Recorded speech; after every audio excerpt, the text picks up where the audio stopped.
How's it going, guys? Cameron here, Canadian Gamer, coming at you with another video. It's been a while since I put out a video where I was in front of the camera. I have been busy. I won't lie. I haven't had much time to game lately. I got a couple of pickups I want to show off, and I wanted to talk about something as well at the end of the video. I've got the spotlight right in my face today. Not right in front of my face like PK, but I got it to the side here. I think the side light gives off a nice... I don't know how to say it. B movie aesthetic. Aesthetic, is that how you say it? Aesthetic. I know I have a hard time pronouncing my words. So yeah, speaking of PK in the universe, our good old buddy PK in the universe, PK in the dong. He put out a video crying and moaning about the Wii U eShop closing. The Wii U sucks. The Wii U sucks. Thank God that eShop is closing. Oh my God. Let's just forget that the Wii U ever existed and let's just move on with our lives. Speaking as somebody who owned a Wii U, terrible build quality. The white plastic of the console over time fades to gray and yellowing of the thumbsticks. Almost like a shit brown, actually, to be honest with you. External power brick, terrible controller, tiny screen, terrible battery life. Just a terrible console. What a fucking gong show. The Wii U is like a joke compared to the Switch. And that's coming from somebody who dogged on the Switch before I bought one, but buying the Switch makes me realize how much better it is over the Wii U. So yeah, let's just move on from the Wii U. Let's stop crying about the eShop. Oh my God. I was able to last week put a couple of hours into Rayman Legends. Well, halfway through the game. I gotta say, this is one of the best platformers I have ever played. This is really good. This is really good. And there is so much content in this game. It's insane. When you factor I paid like $20 for this. This is ridiculous.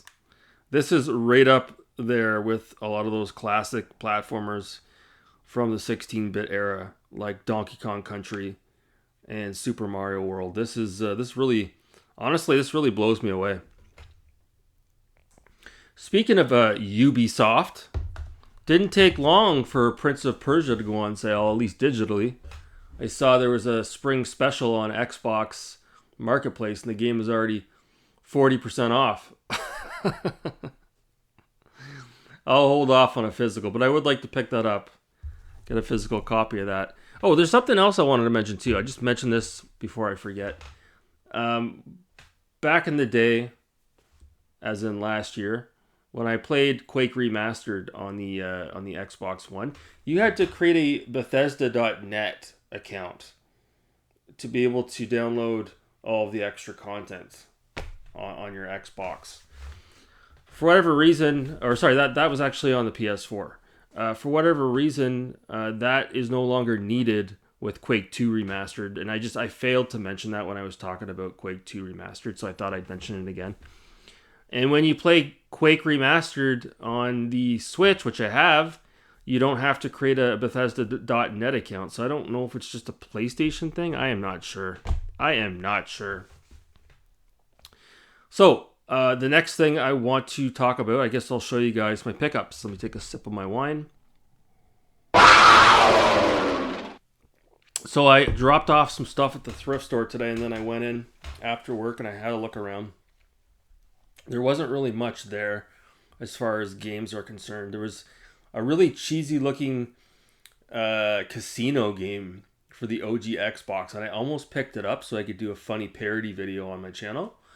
But I decided not to, just because I got way too many games on the go. I got too much of a backlog. I don't have time to be fooling around with games I have no intentions on playing. The M&M kart racing was the extent of it. So I decided not to pick up that weird looking casino game.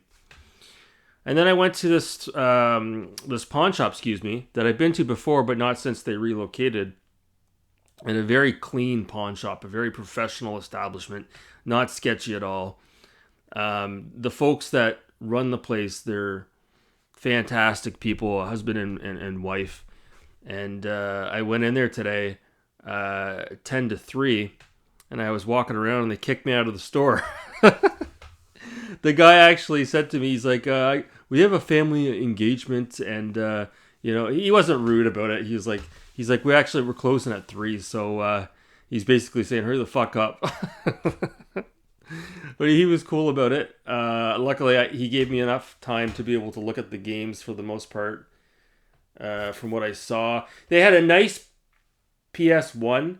The reason why I want to mention this is because any of you out there that have looked at PS1 consoles, a lot of them have, kind of like the Nintendo consoles, the gray plastic has not been kind to us. It's got a lot of sun fade, if you will. They had one there. I might have to go back and get it. It's a mint condition PS1. He's got it all nice and shrink wrap, and no fade whatsoever, like a dark gray. And it comes with the DualShock 1 controller with the thumbsticks, and it's mint. And he was asking like $65 for it. I may have to go back tomorrow and get that. A little bit of a Raji retro gamer in me. I don't have any plans to play the PS1. I just want to have it. I just want to. It's all mine. It's all mine. I want to put it away and store it away for a rainy day. I'm just kidding, Raji. So I did pick up 2 games. One of them, mint condition here. I've always wanted to play this game. I've watched a few videos on it. It's a first-person shooter. And before you ask, no, this is not based on Alpha Nerd. Trigger Man. It's a first-person shooter. Nobody threatens our family. That's what it says. So it's about a triggered man who needs to protect his family. First-person shooter. Crave Software. You know what's funny about this? I will say this. So yeah, it is mint. Oh yeah. So the dust sleeve is like a thick paper, like the thickest paper I've ever seen for a PS2. It's weird. I don't know why that is, but it's like thick. That's what she said. So I can't tell you much more about that. I know this game has gotten mixed to negative reviews, but that doesn't deter me. A lot of the best games that ever were released got negative reviews. And some of the worst games got the best reviews. So, so Trigger Man, I got it for $10. And also, I've been on the hunt for a Bluetooth, a wireless controller for my Nintendo Switch. He had some there. I didn't have the opportunity to really take a look at what he had, unfortunately. The reason why I wanted to pick up a proper controller is because I'm having too much difficulty playing Outrun on the Switch with the Joy-Cons. I can't do it, so I need a proper controller. But there is a real nice controller that was released by 8-Bit Dough, and it's like a SNES controller, and it's got analog thumbsticks. It's really nice looking. And I was talking to somebody on the Classifieds who's selling theirs for $50. I just haven't been able to get the stars to align to pick it up, but that's what I'm interested in. I think I'd rather have that 8-Bit Dough controller over the Pro controller. Oh, by the way, speaking of stars, did any of you guys check out the total solar eclipse? Because at least from where I was, it was one of the most impressive, one of the most amazing things I have ever seen, bared witness to in my whole life. Unbelievable. 1 minute it's super sunny out, and the next minute the moon covered the sun, and the sky went black. And where I was, I was out in the country along the St. Lawrence River. Thousands of people traveled from Ottawa all the way down to the river, an hour outside the city, just to get a better glimpse of the eclipse. Because apparently in Ottawa, there was a chance you might not see the total eclipse. So everybody had a mad rush to travel out where I was. And then when I left to come back home, a trip that would normally take 40 minutes took me 2 hours to get home. Bumper to bumper traffic. Oh, you fucking city folks. Oh my God. anyways. The last game I picked up was Bulletstorm Full Clip Edition. Yes, I've been looking for this for years. Yes. Bulletstorm is not difficult to find, but Full Clip Edition is, because that's the one that has the Duke Nukem DLC where you can play as Duke Nukem. Unfortunately, that's apparently not on the disc. It comes with the DLC, the code, if you will. What do you call it? The barcode, the QC code, QR code. So I don't know if this is going to work, but oddly enough, there's two of them in here. I don't know why. I really don't know why. But I'm still happy to have this. I just wish that the Duke Nukem DLC was on the disc, because that's what I thought. I thought it was on the disc. And also, the cover art on the Full Clip Edition is not as cool looking as the cover art from the PS3 and the Xbox 360 version. But yeah, finally I have this in the collection. I am going to scale back the collection a bit. I'm going to take out a few games. The Quarry I'm done with. I'm never going to play that again. And I've got, what do you call it there?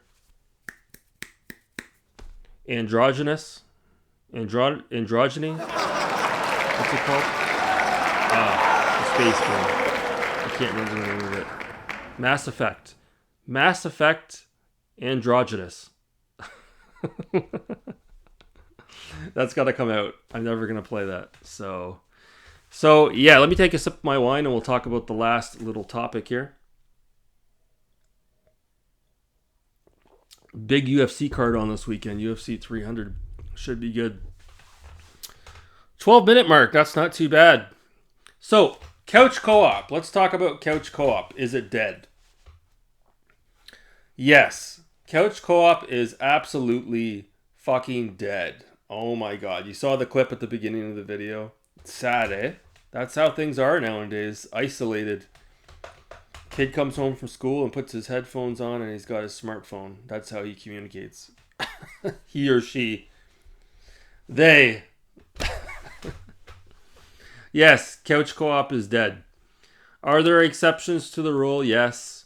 Is it possible to get a group of friends around and play couch co-op? Yes. But it's not going to have a resurrection. That's never going to happen. It's never going to happen. It's not just video games. It's everything. People don't socialize anymore like they used to. Everybody lives in a bubble. Everybody works from home nowadays. And they've isolated themselves from the outside world. And that's just reality. It's a shame, though. It really is. Because couch co-op, if you can actually get a few people around to play, couch co-op is an incredible feeling. It's amazing. It makes a game so much more fun when you've got a best bud sitting next to you and you order a pizza and you've got a couple of drinks and you're having the time of your life. Especially if you're playing like a racing game or something that's cooperative, where you've got where you can both be on the screen at the same time helping each other out. You know, people forget, when Sonic 2 had that back in the day, that was pretty revolutionary at the time when it was split screen like that with Sonic and Tails. You could play that 2-player, right? So yeah, couch co-op is dead. I would like to see it be resurrected.